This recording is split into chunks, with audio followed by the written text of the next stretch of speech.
165 చదరపు గజాలు కేవలం 15 లక్షల నుండే. స్వర్గసీమ మీ నివాసాలకు చిరునామా.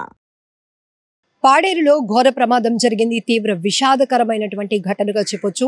వినాయక చవితి సందర్భంగా స్వామివారి విగ్రహం నిమజ్జనం యాత్రగా వెళ్తోంది. అందులో అందరూ కూడా డాన్సులు వేసుకుంటూ సరదాగా ఆ నిమజ్జనం ఊరేగింపు యాత్ర కొనసాగిస్తూ ఉండగా అతి వేగంతో దూసుకొచ్చిన స్కార్పియో వాహనం భక్తులపైకి దూసుకు వెళ్ళినటువంటి ఘోరమైన ఘటనలో అక్కడికక్కడే ఇద్దరు మృత్యువాత పడగా మరికొంతమంది తీవ్రంగా గాయపడ్డారు. గాయపడిన వారిని హుటాహుటిగా స్థానికంగా ఉన్నటువంటి పాడేరు సర్వజన హాస్పిటల్కి అయితే తరలించడం జరిగింది. అలాగే అక్కడ ప్రస్తుతం వారికి చికిత్స కూడా అందిస్తున్నారు. కొంతమందికి కాళ్ళు కూడా విరిగిపోయినట్లు కూడా తెలుస్తోంది. ఒక్కసారిగా నిన్న రాత్రి జరిగినటువంటి ఈ ఘోర ప్రమాదం అల్లూరు జిల్లా పాడేరు మండలం చింతల వీధిలో జరిగింది.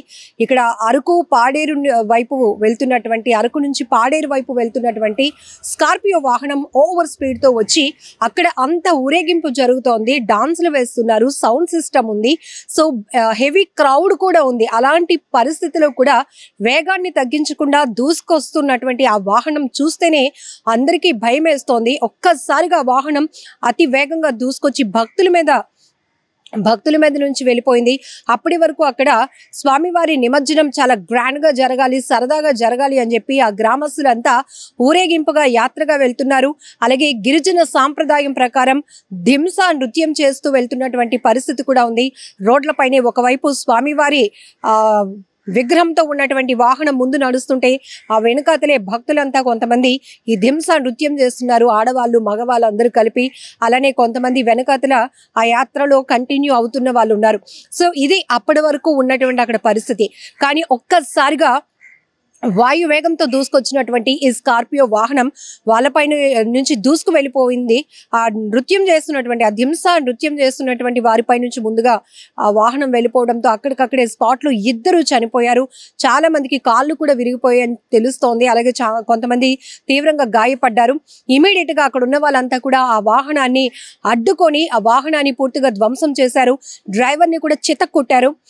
ఇంతలోనే పోలీసులు జోక్యం చేసుకోవడం, వారందరినీ వారించడంతో ఆ డ్రైవర్ ని అదుపులోనికి తీసుకున్నారు పోలీసులు. కానీ ఎంత ఘోరమైన ఘటన! ఈ మధ్య రోడ్డు ప్రమాదాల తీరు చూస్తుంటే వణుకు పుడుతుంది. రోడ్లపైకి రావాలంటేనే భయం వేస్తోంది. అప్పటి వరకు కళ్ళెదుటే కనిపించిన వాళ్ళు అంతలోనే మాయమైపోతున్నారు. అంటే మృత్యువులా దూసుకొస్తున్న ఈ వాహనాలు, అతి నిర్లక్ష్యపు driving, over speed, drunk and drive, ఇలాంటివి ప్రధానమైనటువంటి కారణాలు. ఇక్కడ మనం చూడొచ్చు, వినాయక నిమజ్జనం అనేది ఎంతో ఘనంగా స్వామివారి ఊరేగింపు చేసి నిమజ్జనం చేయాలి అనుకున్నటువంటి వారి సంతోషం కాస్త ఒక్కసారిగా స్కార్పియో చేసిన బీభత్సానికి భయంకరమైనటువంటి వాతావరణంలోనికి వెళ్ళిపోయింది.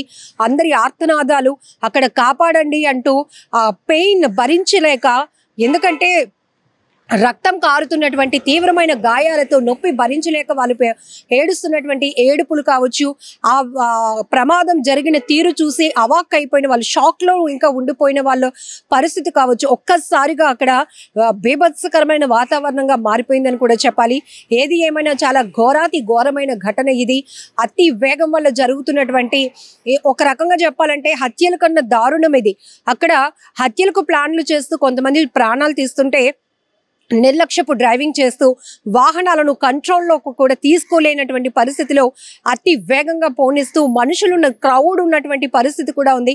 ఇప్పుడు ఇదంతా హైవేగా మారటం, కొత్త రోడ్లు కూడా వేయటం వల్ల ఇంకాస్త స్పీడ్గా వెహికల్స్ వచ్చేస్తున్నాయి అంటూ కూడా గిరిజనులు వాపోతున్నారు. జనరల్గా వారెప్పుడు కూడా మనం అరకు, పాడేరు ఏజెన్సీ ప్రాంతాల్లో చూస్తే వాళ్ళు వాహనాలు ఎక్కువగా ఉపయోగించే కన్నా నడక మార్గానికి ప్రయారిటీ ఇస్తారు. వాళ్ళు పండించేటటువంటి ఉత్పత్తులు తీసుకువెళ్ళటానికి కానీ కిలోమీటర్లు నడిచేటటువంటి అలవాటు, సాంప్రదాయం వాళ్ళది. సో ఇలాంటి సందర్భాల్లో మిగతా ప్రాంతాల నుంచి వస్తున్నటువంటి భారీ వాహనాలు కనీస మినిమం సెన్స్ కూడా లేకుండా అతి వేగంగా దూసుకొస్తూ ఉండటం వల్ల ఈ మధ్య తరచుగా ప్రమాదాలు కూడా జరుగుతున్నాయని కూడా అక్కడ ఉన్నటువంటి గిరిజనులు ఆవేదన వ్యక్తం చేస్తున్నటువంటి పరిస్థితి. ఎక్కడికక్కడే ఈ వాహనాల వేగాన్ని కంట్రోల్ చేసే విషయంలో కూడా ఇంకా ట్రాఫిక్ వ్యవస్థ కూడా ఇంప్లిమెంట్ చేయాలి అనేది కూడా వాళ్ళ డిమాండ్. ఏది ఏమైనా ఒక్కసారిగా వినాయక నిమజ్జనంలో జరిగినటువంటి ఈ విషాదకర ఘటన ఆ ప్రాంతాన్ని తీవ్ర విషాదంలోనికి నెట్టేసింది. ఎందుకంటే ఇప్పటికీ ఇందులో గాయపడిన వారు త్వరగా కోలుకోవాలంటూ కుటుంబ సభ్యులంతా కూడా స్థానికంగా వీరికి ఎక్కడైతే ట్రీట్మెంట్ అందుతున్నటువంటి హాస్పిటల్ దగ్గరే వేచి చూస్తున్నటువంటి పరిస్థితి. ఈ ఘటనలో మృతి చెందినటువంటి మృతదేహాలను స్థానికంగా ఉన్న హాస్పిటల్ కి కూడా తరలించారు. ఆ కుటుంబాల పరిస్థితి మరింత దారుణంగా ఉంది.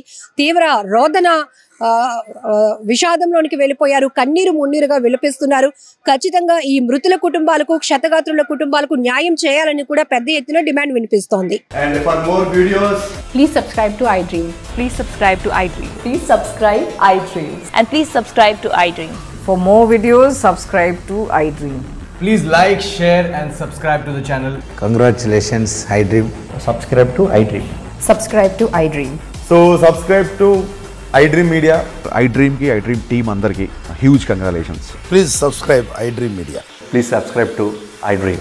Subscribe iDream. Please subscribe to iDream. iDream అంటే నా కళల ఛానల్ను సబ్స్క్రైబ్ చేసుకున్నారు. నోరు తిరుగుతలేదు. మీరైతే గంట గుర్తు కొట్టండి. For more such videos, please subscribe to iDream. Subscribe to iDream. Please subscribe to iDream. Please subscribe iDream Media. Please do subscribe to iDream. Please subscribe to iDream Media. For best entertainment and information, please subscribe iDream. And don't forget to subscribe to iDream.